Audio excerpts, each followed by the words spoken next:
Jadi kita ingin Anda itu sebagai presiden menumbuhkan harapan bahwa Indonesia bisa ditumbuhkan, bisa berkembang dengan dasar etis yang kuat. Kalau beginian Anda akan dihina di ujungnya tuh. Kalau Anda menang pun akan dihina, apalagi kalau Anda kalah kan, dan tergelincir di dalam strategi sendiri kan. Jadi saya ingin supaya Pak Jokowi itu hentikan segala macam teknik yang konyol itu, terutama yang disodorkan oleh orang sekitarnya tuh. Kita ingin rawat Pak Jokowi di ujung masa kepemimpinannya supaya semua merasa bahwa oke, bagaimanapun Pak Jokowi itu dipilih loh, bukan diangkat itu. Bahwa persoalan-persoalan hukumnya udah itu urusan hal yang udah lampau gitu. Kan pelan-pelan mestinya Pak Jokowi akan meninggalkan kesan bahwa dia negarawan.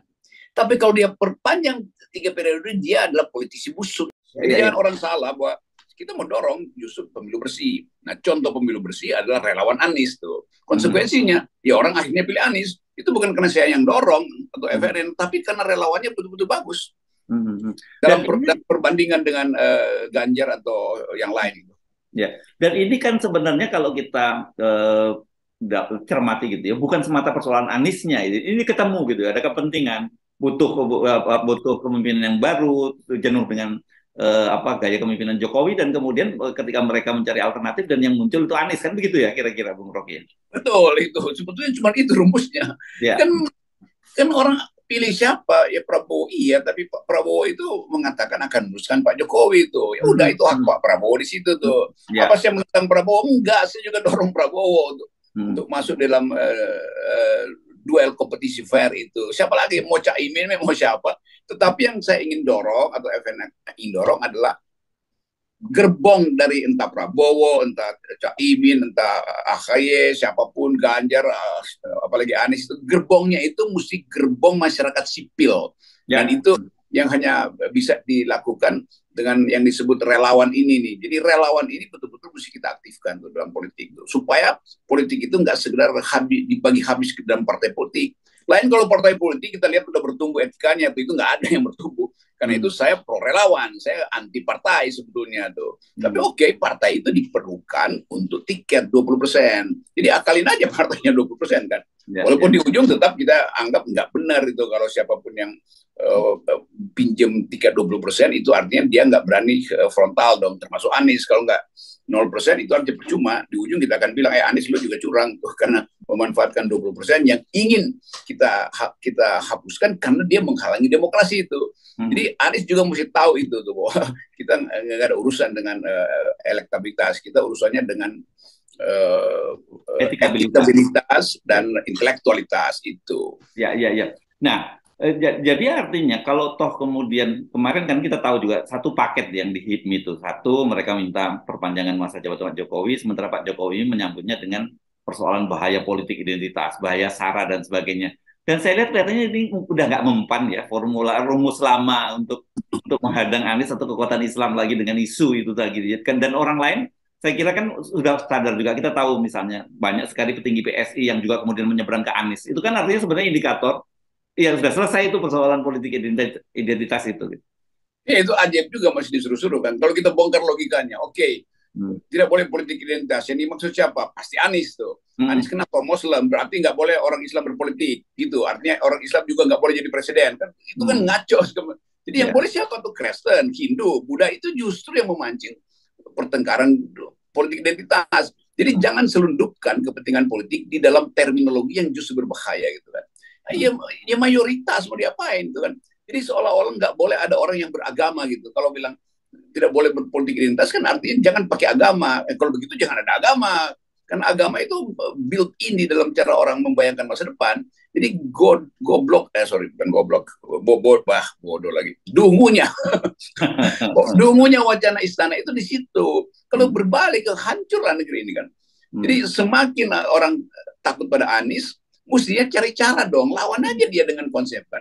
Masa mainin politik identitas. Dan Anies sudah membuktikan bahwa dia diterima di kalangan Kristen, diterima di kalangan Hindu, segala macam itu kan. Jadi bagian-bagian itu tuh. Jadi coba tanya sama Lius Sungkarisma itu, dia anti Anies apa enggak tuh?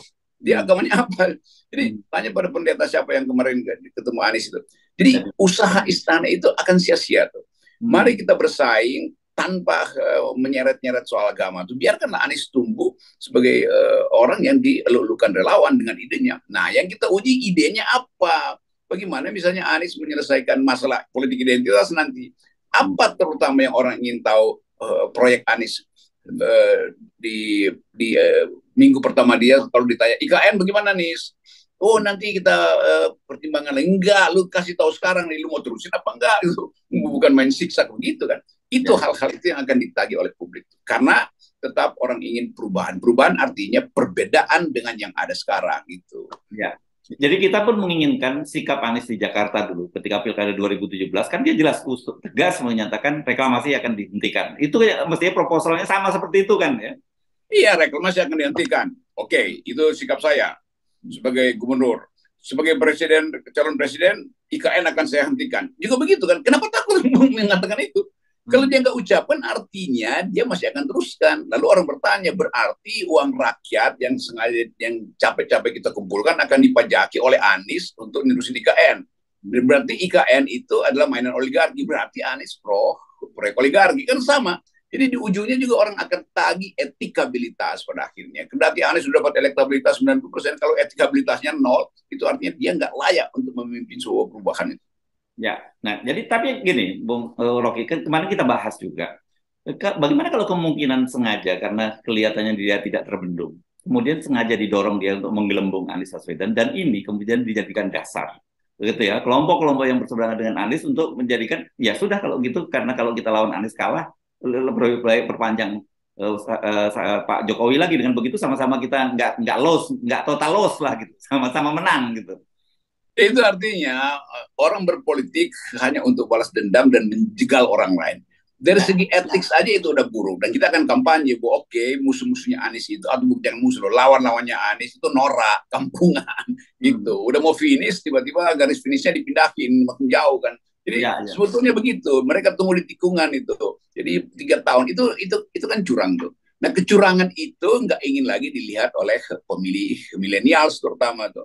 Jadi coba aja bikin begituan, itu akan ada perlawanan kultural habis-habisan terhadap soal itu. Begitu terbaca bahwa Jokowi ingin memperpanjang kuasanya karena takut pada Anies, itu orang akan anggap, oh lah segitu doang. Nah segitu doang itu bisa jadi gede isunya itu. Udah 7 tahun, udah 2 periode kok masih segitu doang mainannya tuh.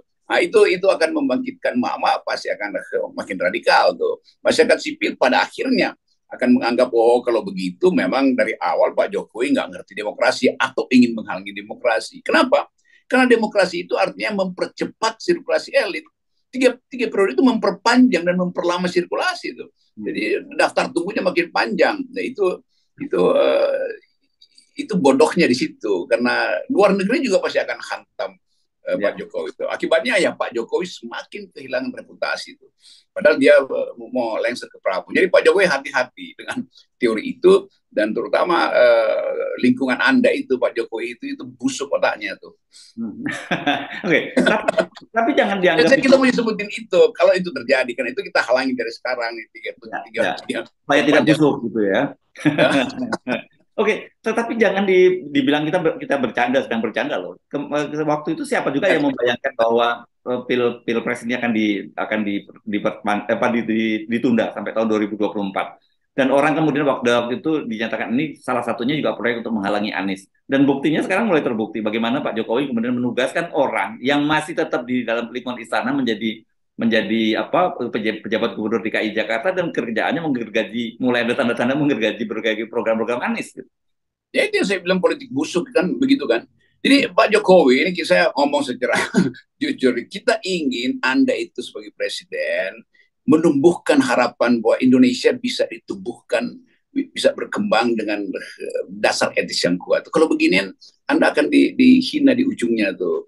Kalau Anda menang pun akan dihina, apalagi kalau Anda kalah kan, dan tergelincir di dalam strategi sendiri kan. Jadi saya ingin supaya Pak Jokowi itu hentikan segala macam teknik yang konyol itu, terutama yang disodorkan oleh orang sekitarnya tuh.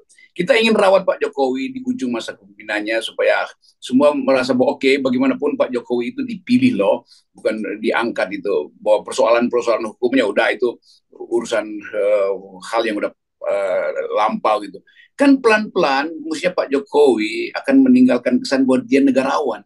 Tapi kalau dia perpanjang 3 periode, dia adalah politisi busuk itu. Bukan lagi politisi, politisi busuk. Memang mesti disebut busuk, karena dia membusukkan demokrasi. Kalau saya pakai bahasa Inggris mungkin lebih sopan tuh. Dia lakukan political decaying itu istilah Huntington itu. Tapi kalau bahasa Indonesia kan membusukkan politik kan. Jadi itu intinya tuh. Nah kita nanti pasti akan dikritik kok kasar betul. Bukan, ini istilah akademis.